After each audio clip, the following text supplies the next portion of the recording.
Hey guys, praise the lord. आपका स्वागत है एक नए वीडियो में। आज मैं आपके लिए लेकर आई हूँ एक 1 ईयर बाइबल रीडिंग कैलेंडर। अगर आप अपनी बाइबल को रोज़ नहीं पढ़ पाते हैं और आप कभी भी अपनी बाइबल कंप्लीट नहीं कर पाए हैं तो ये वीडियो आपके लिए है। इसमें ओल्ड टेस्टामेंट और न्यू टेस्टामेंट के सभी चैप्टर्स को इस तरह से लिया गया है कि आप 1 ईयर में अपनी पूरी बाइबल कंप्लीट कर पाएंगे। ये ऑडियो फॉर्मेट है। इसके साथ आप अपनी बाइबल को ओपन करके रीड कर सकते हैं। डे 1 से लेकर डे 365 तक के सभी चैप्टर्स मैं आपके लिए लेकर आई हूँ। डे 365 पर आप अपनी पूरी बाइबल कंप्लीट कर पाएंगे, इसलिए आप इसके द्वारा आशीषित हों। और अगर आपको ये वीडियो पसंद आती है तो आप अपने फैमिली और फ्रेंड्स से शेयर करें, और अगर आप चाहें तो आप सब्सक्राइब, लाइक और कमेंट भी कर सकते हैं। So praise the lord, shalom to everyone. Let's get started. Day 45, chapter number 18, वर्जित यौन संबंध। फिर यहोवा ने मूसा से कहा, इज़राइलियों से कह कि मैं तुम्हारा परमेश्वर यहोवा हूँ। तुम मिस्र देश के कामों के अनुसार जिसमें तुम रहते थे ना करना, और कनान देश के कामों के अनुसार भी जहाँ मैं तुम्हें ले चलता हूँ ना करना, और न उन देशों की विधियों पर चलना। मेरे ही नियमों को मानना और मेरी ही विधियों को मानते हुए उन पर चलना। मैं तुम्हारा परमेश्वर यहोवा हूँ। इसलिए तुम मेरे नियमों और मेरी विधियों को निरंतर मानना। जो मनुष्य उनको माने वह उनके कारण जीवित रहेगा।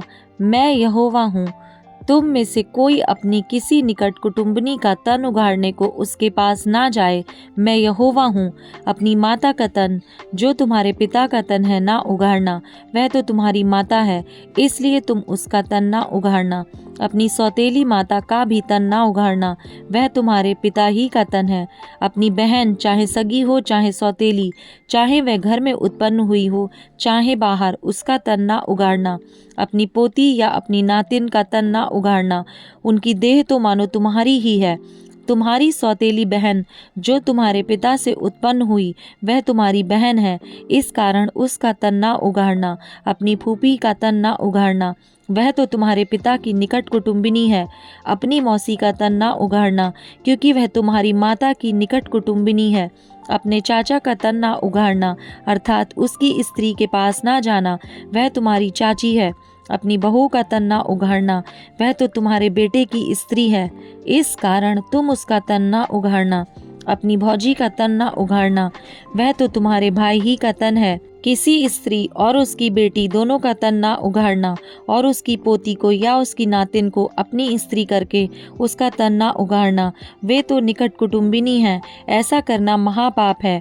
और अपनी स्त्री की बहन को भी अपनी स्त्री करके उसकी सौत ना करना, कि पहली के जीवित रहते हुए उसका तन भी उगाड़े। फिर जब कोई स्त्री अपने ऋतु के कारण अशुद्ध रहे तब तक उसके पास उसका तन उगाड़ने को ना जाना।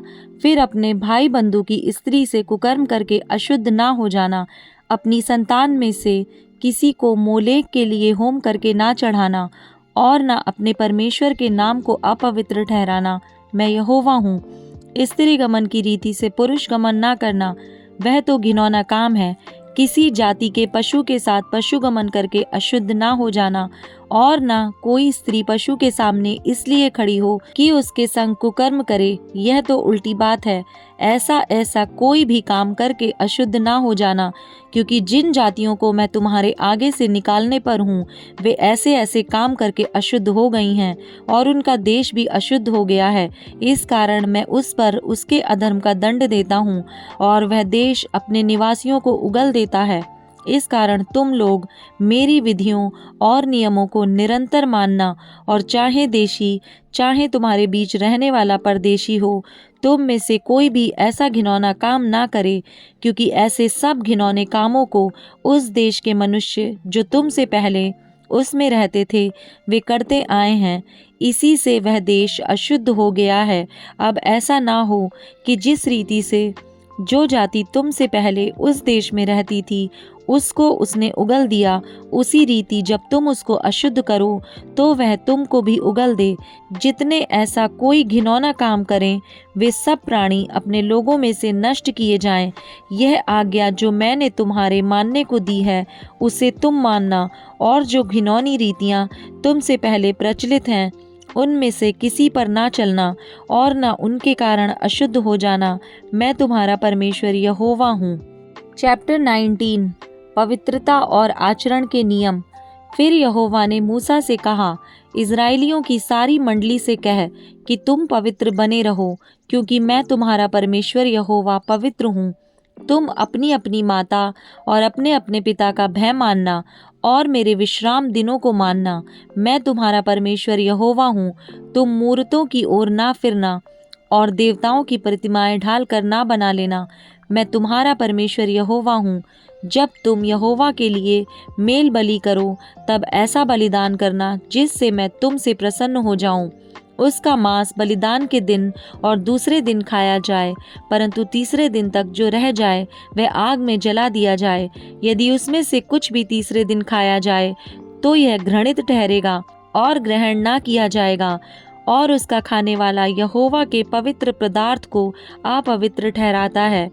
इसलिए उसको अपने अधर्म का भार स्वयं उठाना पड़ेगा और वह प्राणी अपने लोगों में से नष्ट किया जाएगा। फिर जब तुम अपने देश के खेत काटो, तब अपने खेत के कोने कोने तक पूरा ना काटना और काटे हुए खेत की गिरी पड़ी बालों को ना चुनना और अपनी दाख की बारी का दाना दाना ना तोड़ लेना और अपनी दाख की बारी के झड़े हुए अंगूरों को ना बटोरना। उन्हें दीन और परदेशी लोगों के लिए छोड़ देना। मैं तुम्हारा परमेश्वर यहोवा हूँ। तुम चोरी ना करना और एक दूसरे से ना तो कपट करना और ना झूठ बोलना। तुम मेरे नाम की झूठी शपथ खाके अपने परमेश्वर का नाम अपवित्र ना ठहराना। मैं यहोवा हूँ। एक दूसरे पर अंधेर ना करना और ना एक दूसरे को लूट लेना। मजदूर की मजदूरी तेरे पास सारी रात सवेरे तक ना रहने पाए। बहरे को शाप ना देना और ना अंधे के आगे ठोकर रखना और अपने परमेश्वर का भय मानना। मैं यहोवा हूँ। न्याय में कुटिलता ना करना और ना तो कंगाल का पक्ष करना और ना बड़े मनुष्यों का मुंह देखा विचार करना। एक दूसरे का न्याय धर्म से करना। लुतरा बन के अपने लोगों में ना फिरा करना और एक दूसरे का लहू बहाने की युक्तियां ना बांधना। मैं यहोवा हूँ।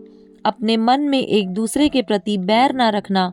अपने पड़ोसी को अवश्य डांटना, नहीं तो उसके पाप का भार तुझको उठाना पड़ेगा। पलटा ना लेना और ना अपने जाति भाइयों से बैर रखना, परंतु एक दूसरे से अपने ही समान प्रेम रखना। मैं यहोवा हूँ। तुम मेरी विधियों को निरंतर मानना। अपने पशुओं को भिन्न जाति के पशुओं से मेल खाने ना देना। अपने खेत में दो प्रकार के बीज इकट्ठे ना बोना और सनी और ऊन की मिलावट से बना हुआ वस्त्र ना पहनना। फिर कोई स्त्री दासी हो और उसकी मंगनी किसी पुरुष से हुई हो, परंतु वह ना तो दास से और न सेत में स्वाधीन की गई हो, उससे यदि कोई कुकर्म करे तो उन दोनों को दंड तो मिले, पर उस स्त्री के स्वाधीन न होने के कारण वे दोनों मार न डाले जाएं। पर वह पुरुष मिलाप वाले तंबू के द्वार पर यहोवा के पास एक मेढ़ा दोष बलि के लिए ले आए और याजक उसके किए हुए पाप के कारण दोष बलि के मेढ़े के द्वारा उसके लिए यहोवा के सामने प्रायश्चित करे, तब उसका किया हुआ पाप क्षमा किया जाएगा। फिर जब तुम कनान देश में पहुंचकर किसी प्रकार के फल के वृक्ष लगाओ, तो उनके फल 3 वर्ष तक तुम्हारे लिए मानो खतना रहित ठहरें, इसलिए उनमें से कुछ ना खाया जाए। और चौथे वर्ष में उनके सब फल यहोवा की स्तुति करने के लिए पवित्र ठहरें। तब 5वें वर्ष में तुम उनके फल खाना, इसलिए कि उनसे तुमको बहुत फल मिले। मैं तुम्हारा परमेश्वर यहोवा हूँ। तुम लहू लगा हुआ कुछ मांस ना खाना और न टोना करना और न शुभ या अशुभ मुहूर्तों को मानना। अपने सिर में घेरा रखकर ना मुड़ाना और न अपने गाल के बालों को मुड़ाना। मुर्दों के कारण अपने शरीर को बिल्कुल ना चीरना और न उसमें छाप लगाना। मैं यहोवा हूँ। अपनी बेटियों को वेश्या बनाकर अपवित्र ना करना, ऐसा ना हो कि देश वेश्यागमन के कारण महापाप से भर जाए। मेरे विश्राम दिन को माना करना और मेरे पवित्र स्थान का भय निरंतर मानना। मैं यहोवा हूँ। ओझाओं और भूत साधने वालों की ओर ना फिरना और ऐसों की खोज करके उनके कारण अशुद्ध ना हो जाना। मैं तुम्हारा परमेश्वर यहोवा हूँ। पके बाल वाले के सामने उठ खड़े होना और बूढ़े का आदर मान करना और अपने परमेश्वर का भय निरंतर मानना। मैं यहोवा हूँ। यदि कोई परदेशी तुम्हारे देश में तुम्हारे संग रहे, तो उसको दुख ना देना। जो परदेशी तुम्हारे संग रहे वह तुम्हारे लिए देशी के समान हो, और उससे अपने ही समान प्रेम रखना, क्योंकि तुम भी मिस्र देश में परदेशी थे।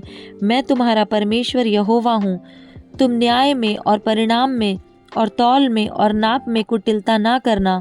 सच्चा तराजू, धर्म के बटखरे, सच्चा ऐपा और धर्म का हीन तुम्हारे पास रहे।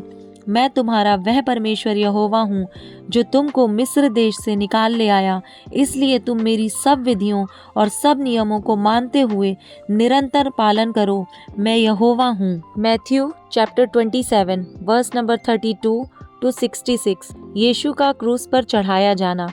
बाहर जाते हुए उन्हें शमौन नामक एक कुरैनी मनुष्य मिला। उन्होंने उसे बेगार में पकड़ा कि उसका क्रूस उठाकर ले चले। उस स्थान पर जो गुलगुता अर्थात खोपड़ी का स्थान कहलाता है पहुंचकर उन्होंने पित्त मिलाया हुआ दाखरस उसे पीने को दिया, परंतु उसने चख कर पीना ना चाहा। तब उन्होंने उसे क्रूस पर चढ़ाया और चिट्ठियां डालकर उसके कपड़े बांट लिए और वहां बैठकर उसका पहरा देने लगे और उसका दोषपत्र उसके सिर के ऊपर लगाया कि यह यहूदियों का राजा यीशु है। तब उसके साथ 2 डाकू, एक दाहिने और एक बाएं, क्रूसों पर चढ़ाए गए और आने जाने वाले सिर हिला हिलाकर उसकी निंदा करते थे और यह कहते थे, हे मंदिर के ढाने वाले और 3 दिन में बनाने वाले, अपने आप को तो बचा। यदि तू परमेश्वर का पुत्र है तो क्रूस पर से उतर आ।